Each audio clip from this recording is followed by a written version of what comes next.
Praise the Lord.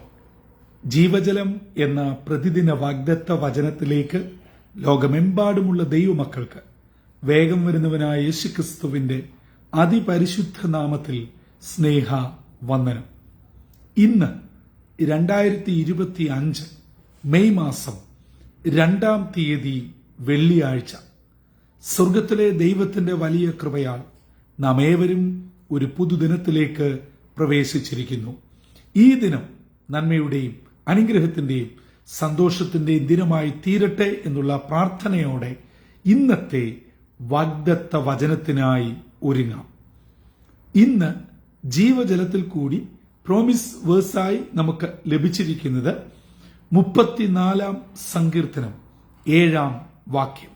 സാംസ് 34:7 നാം ഇപ്രകാരം വായിക്കുന്നു: യഹോവയുടെ ദൂതൻ അവന്റെ ഭക്തന്മാരുടെ ചുറ്റും പാളയമിറങ്ങി അവരെ വിടുവിക്കുന്നു. നമുക്കേവർക്കും വളരെ ഇഷ്ടമുള്ള, താല്പര്യമുള്ള, നെഞ്ചോട് ചേർത്ത് വെക്കുന്ന ഒരു സങ്കീർത്തനമാണ് 34-ാം സങ്കീർത്തനം. ദാവീദ് ഒരു പ്രത്യേക സാഹചര്യത്തിൽ ദൈവിക ആലോചനയോടുകൂടെ അബീമേലെക്കിന്റെ മുൻപിൽ ബുദ്ധിഭ്രമം നടിക്കുകയും അബീമേലെക്ക് ആട്ടിപ്പുറത്താക്കുകയും ചെയ്തപ്പോൾ ദൈവത്തിന് സ്തോത്രം പാടി താൻ കടന്നുപോയ വഴിത്താറുകളിൽ ദൈവം എങ്ങനെ നടത്തി എന്നതിന് നന്ദി കരേറ്റുന്ന സ്തോത്രത്തിന്റെ വാക്കുകളാണ് 34-ാം സങ്കീർത്തനം.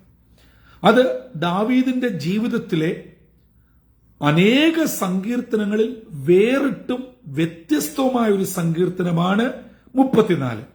അതുകൊണ്ട് തന്നെയാണ് ഈ 34-ാം സങ്കീർത്തനത്തിന്റെ ഓരോ വാക്യങ്ങളും നാം അറിയാതെ നമ്മുടെ നെഞ്ചോട് ചേർത്ത് വെക്കുകയും നമ്മുടെ വേദനയുടെയും ഭാരത്തിന്റെയും നിന്ദയുടെയും ഒറ്റപ്പെടലിന്റെയും സങ്കടത്തിന്റെയും ഒക്കെ അവസരങ്ങളിൽ ഓരോ വാക്യങ്ങൾ നമുക്കൊരു പ്രത്യേക ശക്തി പകർന്ന് നാം ധൈര്യപ്പെട്ട് ദൈവകൃപയിൽ മുന്നേറുവാൻ ഇടയാകുന്നത്.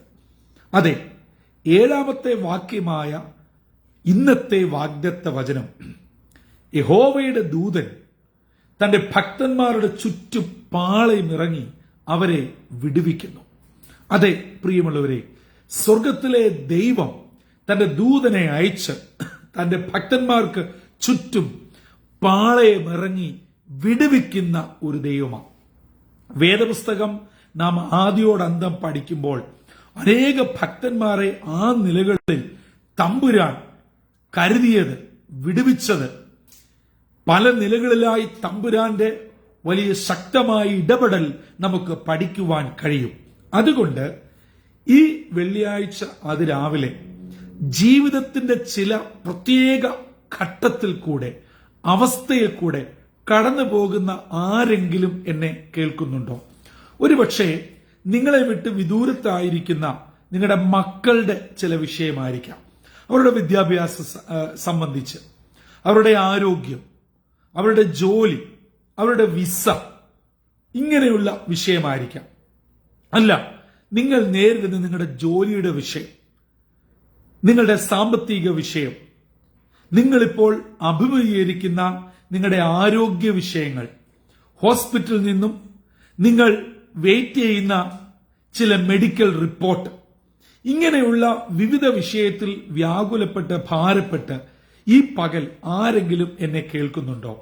ദൈവമക്കളെ, ദൈവ പൈതലെ, പ്രിയ സഹോദര സഹോദരി, സ്വർഗത്തിലെ ദൈവം തന്റെ പൈതലിനെ പരിപാലിപ്പാൻ മതിയായവനാ. നിങ്ങൾ വിശ്വസിക്കുക, ഉറയ്ക്കുക. നിങ്ങൾ ഭാരപ്പെടുന്ന വിഷയത്തിന് നമുക്ക് ഭാരപ്പെട്ടുകൊണ്ടേയിരിക്കാം എന്നുള്ളതല്ലാതെ ഒന്നും ചെയ്യുവാൻ കഴിയുകയില്ല. അങ്ങനെ നാം ഭാരപ്പെടുന്തോറും നമ്മുടെ സന്തോഷം നഷ്ടപ്പെടുന്നു, മനസ്വസ്ഥത നഷ്ടപ്പെടുന്നു, പ്രാർത്ഥനാ ജീവിതം കുറയുന്നു എന്നു വേണ്ട നിരവധി അനവധി പ്രതികൂലങ്ങൾ നാം നേരിടും. എന്നാൽ വചനത്തിൽ ഉറച്ച് വിശ്വാസ ജീവിതത്തിൽ ആർജവത്തോടെ ഇന്ന് പ്രഭാതത്തിൽ നാം മുന്നേറുകയാണെങ്കിൽ നിശ്ചയമായും വിടുവിക്കുന്ന ദൈവത്തിന്റെ കരം നമുക്ക് ചുറ്റും ഉണ്ടാവും. അതുകൊണ്ട് ചില നിയമവിഷയത്താൽ ഭാരപ്പെടുന്നവർ എന്നെ കേൾക്കുന്നുണ്ടോ? നിങ്ങളുടേതല്ലാത്ത കാരണത്താൽ ചില നാളുകളായി വല്ലാതെ ഞെരുങ്ങുന്നവർ എന്നെ കേൾക്കുന്നുണ്ട്. നിങ്ങളുടെ വിഷയം വേറൊരാൾക്ക് മനസ്സിലാവുകയില്ല. വേറൊരാൾ കേട്ടാൽ നിങ്ങളെ കുറ്റപ്പെടുത്തി എന്ന് വന്നേക്കാം. എന്നാൽ പ്രിയ ദൈവവൈതലേ, സ്വർഗത്തിലെ ദൈവത്തിനോട് പങ്കുവെക്കുക. തമ്പുരാൻ തന്റെ ദൂതനെ അയച്ച് നിങ്ങൾക്ക് വേണ്ട പ്രൊട്ടക്ഷൻ തരുവാൻ സ്വർഗത്തിലെ ദൈവം മതിയായവനാ. അതെ, ഏതവസ്ഥയിലും വിടുവിക്കുന്ന ഒരു ദൈവമാണ് നമ്മുടെ ദൈവം. ദാനിയേലിന്റെ ജീവിതത്തിൽ നോക്കിയാൽ സിംഹക്കുഴിയിൽ ഇറങ്ങിച്ചെന്ന് വിടുവിക്കുന്ന ഒരു ദൈവം. മാത്രമോ, ശദ്രക്, മേശക്, അബേദ്നെഗോവിന്റെ അനുഭവം നോക്കിയാൽ തീച്ചൂളയുടെ നടുവിൽ വിടുവിക്കുന്ന ഒരു ദൈവം. ഏലിയാവിന്റെ ജീവിതവും തിരിഞ്ഞു നോക്കിയാൽ ഇസബേൽ ഒരു ദിവസത്തെ അവധിയാണ് ഏലിയാവിന്റെ ജീവന് പറഞ്ഞത്. പക്ഷേ ദൈവം ഏലിയാവിനെ കൊണ്ട് ഉദ്ദേശിച്ച ശുശ്രൂഷകൾ പൂർത്തീകരിച്ചു മാത്രമേ ഏലിയാവിനെ ദൈവം എടുത്തുള്ളൂ. അങ്ങനെയെങ്കിൽ നമ്മുടെ മുമ്പിൽ വെല്ലുവിളികളുണ്ട്, പ്രശ്നങ്ങളുണ്ട്, ഉത്തരം കിട്ടാത്ത ചില ചോദ്യങ്ങളുണ്ട്, പലവിധ പ്രതികൂലങ്ങൾ മുമ്പിലുണ്ട്. എന്നാൽ ദൈവപൈതലേ, സ്വർഗത്തിലെ ദൈവം അതിൽ നിന്നെല്ലാം വിടുവിക്കുവാൻ, വിമോചിപ്പിക്കുവാൻ മതിയായ ദൈവം തന്നെയാണ്. അതുകൊണ്ട് ഈ പ്രഭാതം ജീവജലം ശ്രവിക്കുന്ന ഓരോ വ്യക്തികൾക്കും, ഓരോ കുടുംബങ്ങൾക്കും വിടുതലിന്റെ ദിനമാവട്ടെ, സൗഖ്യത്തിന്റെ ദിനമാവട്ടെ, അനുഗ്രഹത്തിന്റെ ദിനമാവട്ടെ. തമ്പുരാൻ നിങ്ങളെ മാനിക്കുന്ന ദിനമായി തീരട്ടെ. ചില നാളുകളായി പ്രാർത്ഥനയോടെ കാത്തിരിക്കുന്ന വിഷയത്തിന്റെ മറുപടി ലഭിക്കുന്ന ധന്യദിനമായി തീരട്ടെ. അതുകൊണ്ട് വളരെ വിശ്വാസത്തോടെ, വളരെ പ്രാർത്ഥനയോടെ ഇന്നത്തെ വാഗ്ദത്ത വചനം ഹൃദയത്തിൽ നമുക്ക് സ്വീകരിക്കാം. നമ്മുടെ നാവുകൊണ്ട് വിശ്വാസത്തോടെ നമുക്ക് ഉറക്കെ ഉറക്കെ ആവർത്തിച്ച് പറയാം. അത് നമ്മുടെ തലമുറകളിൽ, കുടുംബങ്ങളിൽ ഒരു വലിയ വിടുതലായി ഭവിക്കട്ടെ. വചനം ക്രിയ ചെയ്യട്ടെ. അത് നാം രുചിച്ചറിയട്ടെ. അങ്ങനെ ഇന്നത്തെ ദിനം വിടുതലിന്റെയും അനുഗ്രഹത്തിന്റെയും നന്മയുടെയും സന്തോഷത്തിന്റെയും ദിനമായി ആയിരിക്കുന്ന ഇടങ്ങളിൽ ആയുരാരോഗ്യ സൗഖ്യത്തോടെ, ദൈവകൃപയോടെ തമ്പുരാൻ നമ്മെ ഏവരെയും പരിപാലിക്കട്ടെ. അതിന് നമ്മെ തന്നെ താഴ്ത്തി ഏൽപ്പിക്കാം, തലകളെ വണക്കാം, പ്രാർത്ഥിക്കാം. ഞങ്ങളെ അത്യധികമായി സ്നേഹിക്കുന്ന ദൈവമേ, സ്വർഗീയ പിതാവേ, മനോഹരമായ പുത്തൻ പ്രഭാതത്തിനായി നന്ദിയോടെ ഞങ്ങളങ്ങയെ സ്തുതിക്കുന്നു, സ്തോത്രം ചെയ്യുന്നു. ഞങ്ങളുടെ പ്രതികൂലങ്ങളുടെ മധ്യേ, ഞങ്ങളുടെ പ്രതിസന്ധികളുടെ മധ്യേ, ഞങ്ങളുടെ ഭാരമേറുന്ന ജീവിതയാത്രയുടെ മധ്യേ അവിടുത്തെ ദൂതനെ അയച്ച് ഞങ്ങൾക്ക് ചുറ്റും പാളയമിറങ്ങി ഞങ്ങളെ വിടുവിക്കുന്ന ഒരു വലിയ ദൈവം ജീവിക്കുന്നുവെന്ന് ദാവീദിന്റെ അനുഭവത്തിൽ കൂടെ ഇന്നത്തെ വാഗ്ദത്ത വചനം ഞങ്ങളെ കേൾപ്പിച്ചുവല്ലോ.